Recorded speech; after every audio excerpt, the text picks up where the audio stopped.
بسم اللہ الرحمن الرحیم. السلام علیکم ناظرین. فیال عباسی ایک بار آپ کے ساتھ پھر موجود ہوں. سینئر صحافی تجزیہ کار صابر شاکر صاحب موجود ہیں. سر بہت شکریہ ایک بار پھر سے کافی دنوں بعد. ہم نے آخری بار جب بات کی اس کے بعد بہت کچھ ہو گیا, بہت ساری ڈرامائی تبدیلیاں ہو گئی اور ایک بڑی انسرٹن سی سچویشن ہے سر.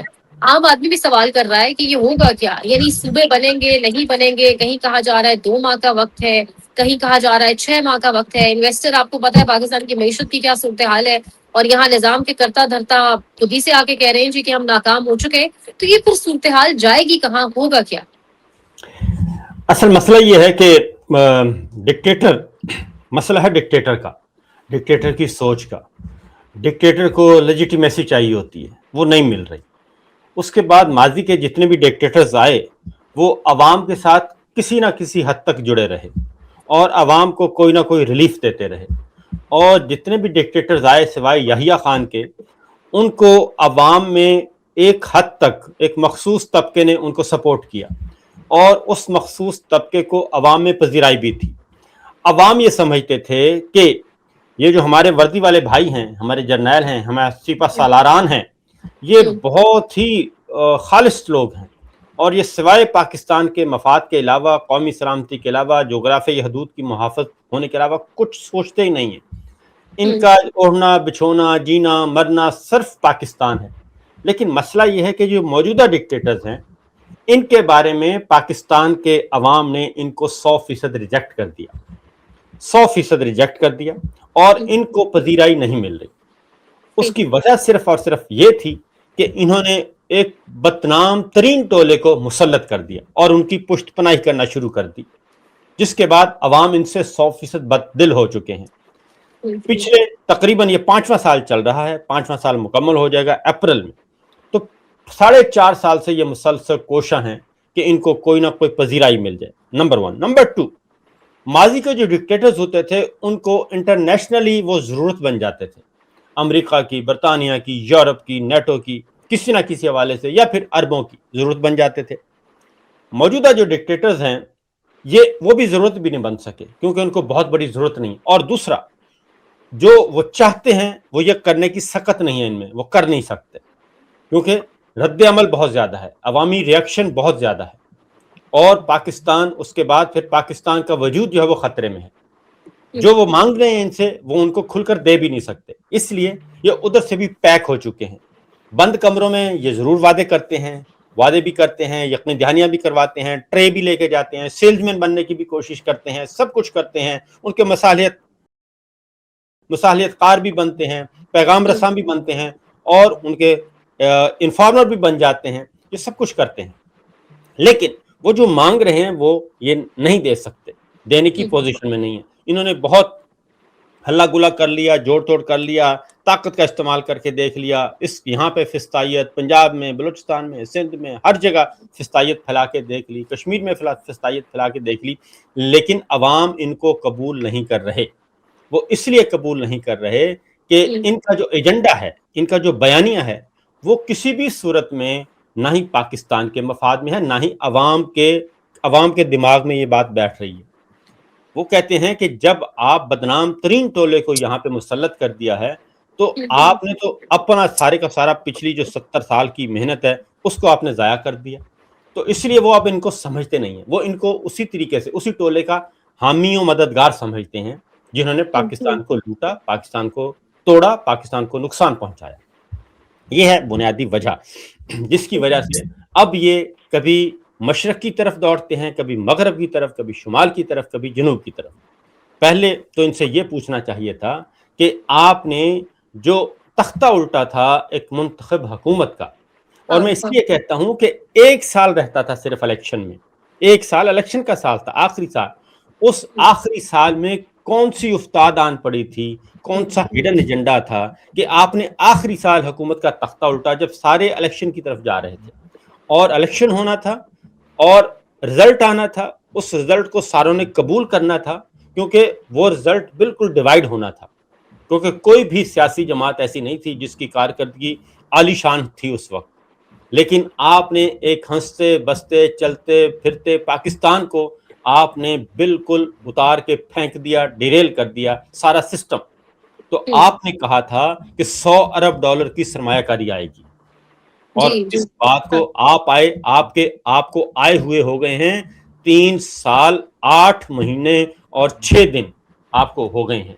3 سال 8 مہینے 6 دن آپ نے نومبر 22 میں آفٹر ریٹائرمنٹ آپ کو یہ عہدہ دیا گیا تھا۔ آفٹر ریٹائرمنٹ آپ نے یہ عہدہ لیا نومبر 2022 میں، اور آپ نے جولائی 23 میں جب تمام بریفنگز آپ نے لے لیں، اپنی فیلڈنگ سیٹ کر لی، تو آپ نے کہا تھا $100 ارب کی سرمایہ کاری آئے گی، پاکستان ٹیک آف کرے گا، پاکستان ترقی کی عظیم الشان شاہراہوں پہ جائے گا، اور یہ سب کچھ ہوگا۔ پھر آپ نے ایک SIFC ادارہ بنایا تھا اسی مقصد کے لیے کہ میں $100 ارب کی سرمایہ کاری لے کے آؤں گا۔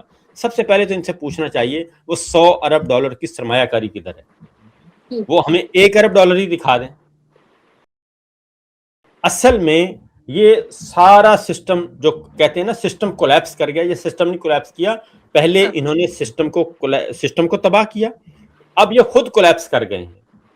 یہ ایڈمٹ کرنا چاہیے کہ ہم کولیپس کر گئے ہیں، اور ان کو سب سے پہلی بات ہے کہ اگر یہ کہتے ہیں کہ سسٹم کولیپس کر گیا، اس کا مطلب ہے یہ خود کولیپس کر گیا، کیونکہ سسٹم کو تو انہوں نے ڈسٹرائے کیا۔ سسٹم تو پاکستان میں چل رہا تھا، موجود تھا، کمزور تھا، برا تھا، بھلا تھا، جیسا بھی تھا۔ ایک آئین تھا، ایک عدلیہ تھی، ایک میڈیا تھا، ایک پارلیمان تھی، اور اس کو ایک دوسرے کو ایکسپٹ کر رہے تھے سوائے اس کے کہ 19-20 کے فرق کے ساتھ۔ لیکن انہوں نے وہ سارے کا سارا ڈسمینٹل کیا۔ صرف یہ نہیں کیا، آئینی اداروں کو ڈسمینٹل کیا۔ آئینی ادارہ تھا ہمارا عدلیہ، اس کو ڈسمینٹل کر دیا۔ پلر کہا جاتا تھا، چوتھا ستون کہا جاتا تھا میڈیا کو، انہوں نے اس کو ڈسمینٹل کیا۔ انہوں نے اپنے اداروں کو بھی نہیں بخشا، اپنے اداروں کو بھی ڈسمینٹل کیا۔ 50 سال 52 سال سے قائم ایک مستحکم ادارہ، اس کو انہوں نے ڈسمینٹل کر دیا، مسمار کر دیا۔ اب یہ کس منہ سے کہتے ہیں کہ جناب سسٹم جو ہے وہ کولیپس کر گیا؟ یہ خود کولیپس، اور ان کو ملا کون؟ یہ میسج کنوے کرنے کے لیے کون ملا؟ ان کو اپنا کوئی بندہ نہیں ملا، اپنا کوئی افسر نہیں ملا، ان کو اپنی بنائی ہوئی کابینہ کا کوئی رکن نہیں ملا، کوئی نون لیگ کا وزیر نہیں ملا، کوئی نہیں ملا کہ جو جا کے بتاتا کہ یہ سسٹم کولیپس کر گیا۔ ان کو ملا کون؟ محسن نقوی، جو ان کی اہلیہ کے عزیز ہیں۔ اس کے علاوہ یعنی کہ ہر طرف آپ دکھاتے، آپ 25 کروڑ کا ملک ہے، ایک سسٹم ہے، ایک ادارے ہیں، ان کا کون ہے جی؟ محسن نقوی۔ ان کا سب سے بڑا جو ہے ایک وہ ہر جگہ وہی ہے، اس کے علاوہ کسی پہ اعتماد ہی نہیں کرتے، کسی پہ اعتبار ہی نہیں کرتے۔ جب آپ کا یہ حال ہو، آپ اتنے آئسولیٹ ہو چکے ہوں، تو آپ کو کوئی حق نہیں پہنچتا کہ آپ آگے بڑھیں اور ایک نئے سے نئے آئیڈیاز دیں۔ آپ نے پہلے آئین کو کئی دفعہ توڑ چکے ہیں، اب آپ کہتے ہیں نئے صوبے بنائیں۔ نئے صوبے بنانے کا آپ کو اختیار کس نے دیا ہے؟ اس پارلیمان کو کس نے اختیار دیا ہے؟ ان سیاسی جماعتوں کو کس نے اختیار دیا کہ آپ نئے صوبے بنائیں؟ آپ تو آئین کے فل سٹاپ اور قومے کو بھی تبدیل نہیں کرنے کی پوزیشن رکھتے۔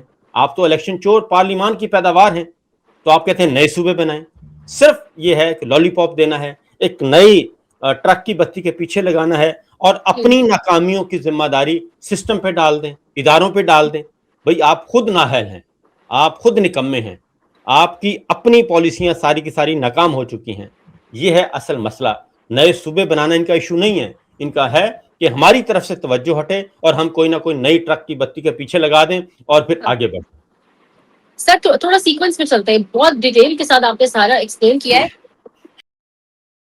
کہا جا رہا تھا نون لیگ محسن نقوی کا ڈٹ کر مقابلہ کرے گی، لیکن آج آرٹیکل لکھا گیا ہے انصار عباسی صاحب نے، اور وہ کہہ رہے ہیں کہ نون لیگ کا جو اجلاس ہوا ہے، مشاورتی اجلاس، اس میں فیصلہ کیا گیا ہے جی کسی یعنی ان شارٹ نون لیگ نے کہا ہے جو اس طرح ہم سرنگو ہیں اسٹیبلشمنٹ کے سامنے، نظام کے سامنے، اسی طرح ہم لیٹے رہیں گے۔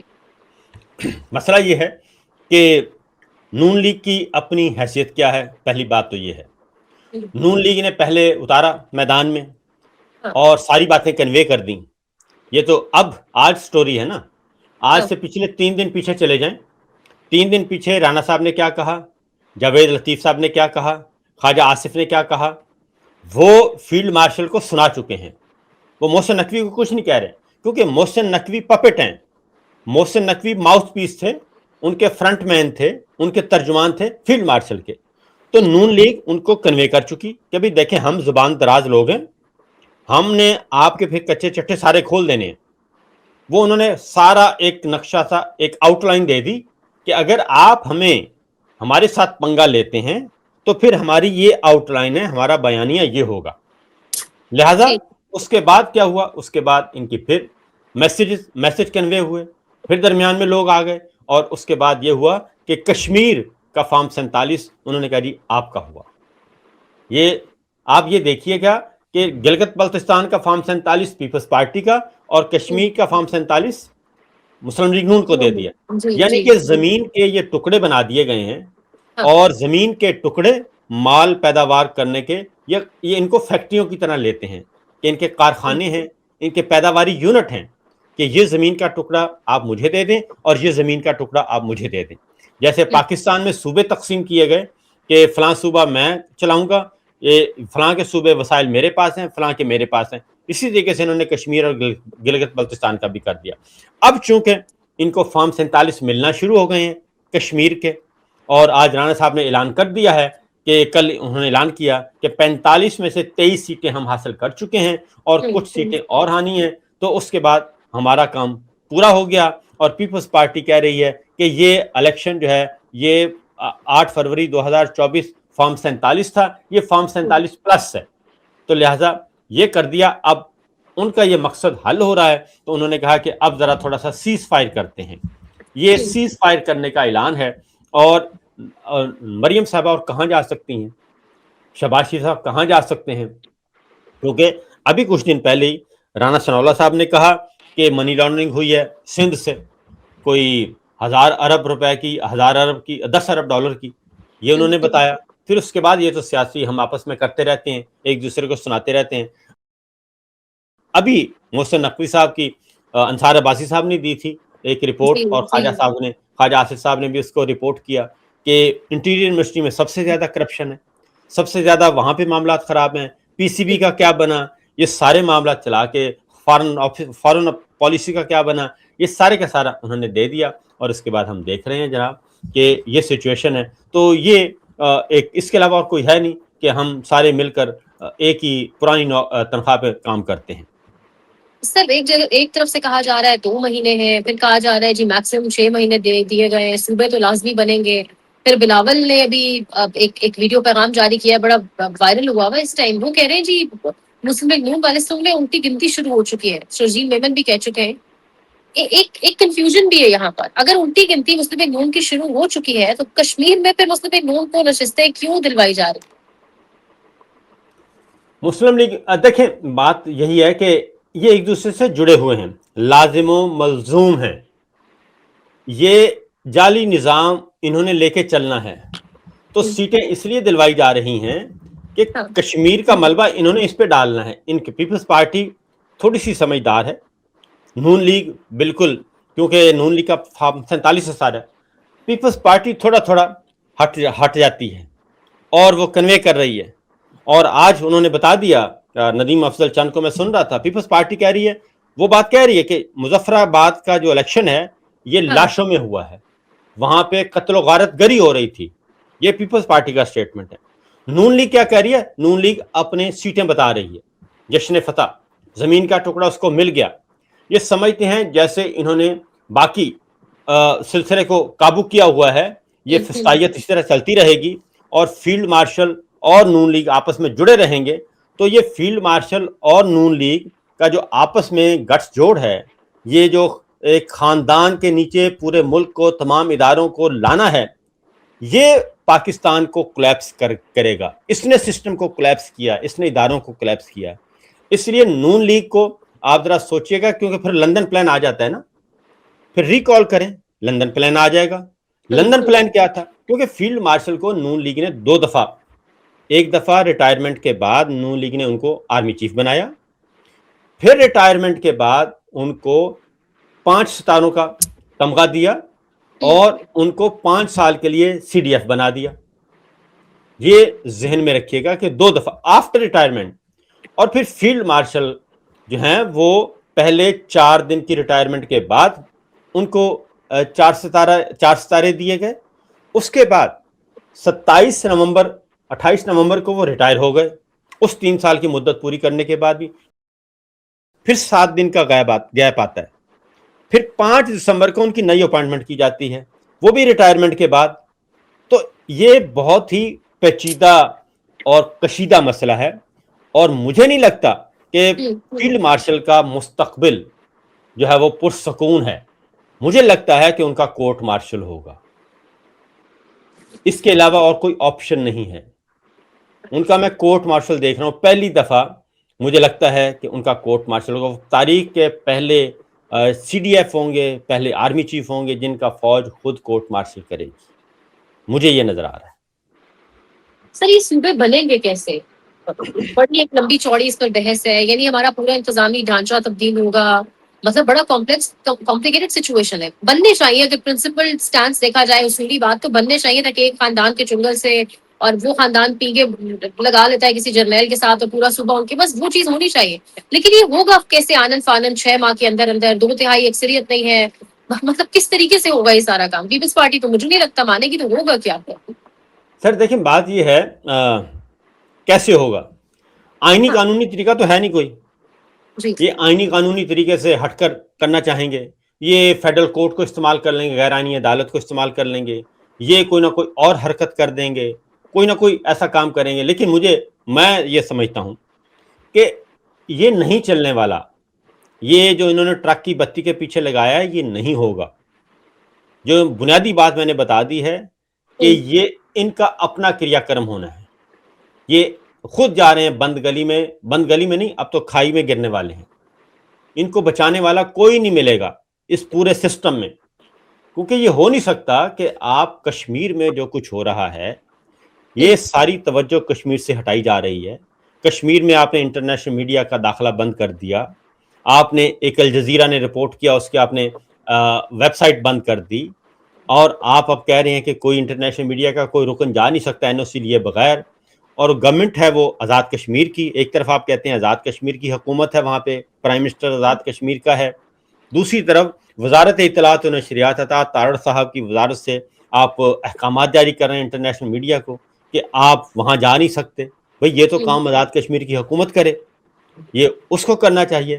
آپ نے اس کو سری نگر سے بھی بدتر بنا دیا، مظفر گڑھ کو. آپ نے میر پور کو بارہ مولہ سے بھی بدتر بنا دیا. آپ نے کوٹلی کو آپ نے باقی جو کشمیر کی وادیاں ہیں جہاں پہ ظلم ہی ظلم ہوتا ہے، کپواڑہ ہے، اس سے بدتر بنا دیا. آپ نے تو کشمیر کو ایک دشمن کا علاقہ بنا دیا. کشمیر کو آپ نے شہر جو ہے اس کو کاٹ کے آپ پھینک رہے ہیں. یہ اصل پرابلم یہ ہے کہ نئے صوبے یہ سارے کا سارے یہ ڈائیورجن ہے. ڈائیورجن کے علاوہ اور کچھ نہیں ہے کہ ہماری طرف کوئی نہ دیکھے، کشمیر کا مسئلہ دب جائے، اور وہاں پہ ایک آپ نے ایسے افسر تعینات کر دیے وہاں پہ لے جا کے جن کی ایکسپرٹیز ان کے تمغے کون سے ہیں کہ جی ہم نے بلوچستان میں بلوچیوں کو بہت مارا ہے، ہم نے پنجاب میں پی ٹی آئی کو ڈسمنٹل کر دیا، ہم نے پنجاب میں بہت فسطائیت مسلط کی تھی، اس لیے اب آپ کشمیر جائیں، کشمیر کی ٹرافی بھی حاصل کر لیں. یہ تو صورتحال ہے، یہ سچویشن ہے. احمد فراد اندر ہے، رضی طاہر اندر ہے، اور آپ کے بہت سارے جرنلسٹ جو ہیں وہ لاپتہ ہیں، ان کو اٹھا لیا جاتا ہے. تو یہ تو آپ کی حالت ہے، کیفیت ہے. اب آپ انٹرنیشنل میڈیا کے پیچھے پڑ گئے ہیں، اور میں دیکھ رہا تھا عالمی صحافتی تنظیمیں جو ہیں وہ بھی کہہ رہی ہیں ہم نے کشمیر پہ نظر رکھی ہوئی ہے، صحافیوں پہ نظر رکھی ہوئی ہے، اور جو کچھ ہو رہا ہے اس پہ نظر رکھی ہوئی ہے. یہ ساری رپورٹس تیار ہو رہی ہیں. الٹیمیٹلی ان کا مستقبل بہت تاریک ہے. میں تو کہتا ہوں ان کا مستقبل عبرتناک ہے. سر آپ نے کشمیر کی جو بات کی نا کہ یہ ایک ڈائیورژن ہو سکتی ہے، یہ ممکنہ طور پہ یہ کہا جا سکتا ہے. لیکن ایک اور اس وقت سچویشن چل رہی ہے کشمیر میں، کیونکہ ہم کشمیر کی طرف اگر آتے ہیں، حامد میر بھی رپورٹ کر رہے ہیں، ان کا چینل بھی رپورٹ کر رہا ہے، مختلف خبریں یہ بتائی جا رہی ہے کہ رینجرز نے وہاں پر کھانا تقسیم کیا، میڈیکل کیمپس لگ گئے راولا کوٹ میں، سچویشن نارمل ہو رہی ہے. لیکن اگر اب دوسری جانب عوامی ایکشن کمیٹی کو سنیں تو وہ کہہ رہے ہیں یہ ایک ٹریپ ہے. نہیں، میں آپ کو بتاتا ہوں، جی جی اس میں نے کافی وہ تصویر بھی دیکھی ہے، وہ ایک فوٹیج بھی دیکھی ہے. ہاں تو مجھے افسوس ہوا کہ ہمیں میڈیا کو، انڈیپینڈنٹ میڈیا جو آزاد جرنلسٹ، بڑے جرنلسٹ ہیں، ان کو اس ہاں بیانیے کا حصہ نہیں بننا چاہیے. دیکھیں 2 ایمبولینس کھڑی کر دی گئی ہیں، ادھر 2 ایمبولینس کھڑی کی ہیں، اور ہاں وہاں پہ ہمارے فوجی بھائی بیٹھے ہیں، اور وہ ہاں بلٹ پروف جیکٹ پہن کے بیٹھے ہیں اور مریضوں کا علاج کر رہے ہیں. اور پھر آپ نے ایک ویڈیو جاری کرنا پڑی آپ کو. پہلے لاشیں گرائیں، پہلے خونی آپریشن کیا، پہلے وہاں پہ چھاتا بردار اترے، اور آپ نے 100 سے زیادہ لاشیں گرا دیں، آپ نے ہسپتال بند کر دیے، جو ہسپتالوں گئے ان کو بھی گولیاں ماریں، اور سول انتظامیہ کو مفلوج کر دیا، اور ہر گھر وہاں پہ احتجاج ہو رہا ہے، بچیاں، طالبات، طلبہ، چھوٹے جی چھوٹے جی بچے، جی وہ ہاں سارے احتجاج کر رہے ہیں، اور آپ سمجھتے ہیں کہ 2 ایمبولینس کھڑی کر کے اور 25 سیکنڈ کی ویڈیو جاری کر کے اور بلٹ پروف جیکٹ پہن کے آپ دنیا کے سامنے تماشا بنے ہوئے ہیں، اور پھر آپ کہتے ہیں ان کو ریلیز کریں کہ جناب ہمارا امیج بہتر ہو؟ تو یہ تو نہیں ہو سکتا، یہ کیسے ہو سکتا ہے؟ سر آپ میں ایک تصویر پوچھنا اور چاہ جاری رہی ہوں کی گئی کہ ہے، میں یہی پوچھنا چاہ رہی ہوں کہ یہ جو نیا ٹریپ انہوں نے کیا ہے، یہ جو نئی، اس سے کیا ہوگا؟ معاملہ حل ہو جائے گا اس سے کیا؟ بالکل نہیں ہوگا، بلکہ جو ہمارے دوست کر رہے ہیں ان کے لیے ان کو بھی عوام پھر اسی طریقے سے ٹریٹ کریں گی۔ کون نہیں جانتا کشمیر کی صورتحال کے بارے میں؟ کون سا جرنلسٹ نہیں جانتا؟ کیا یہ 30-25 سیکنڈ کی ویڈیو جو ہے، جو کہ جھوٹا بیانیہ ہے، کیا اس سے فرق پڑے گا؟ کیا وہاں کے لوگوں کو نہیں پتا کہ ان کو ہسپتالوں میں گولیاں ماری گئیں، وہاں پہ اٹھایا گیا لوگوں کو؟ کیا ان کو نہیں پتا کہ ہسپتال کی بھی نگرانی کی گئی، ہسپتال میں بھی فورسز آئیں؟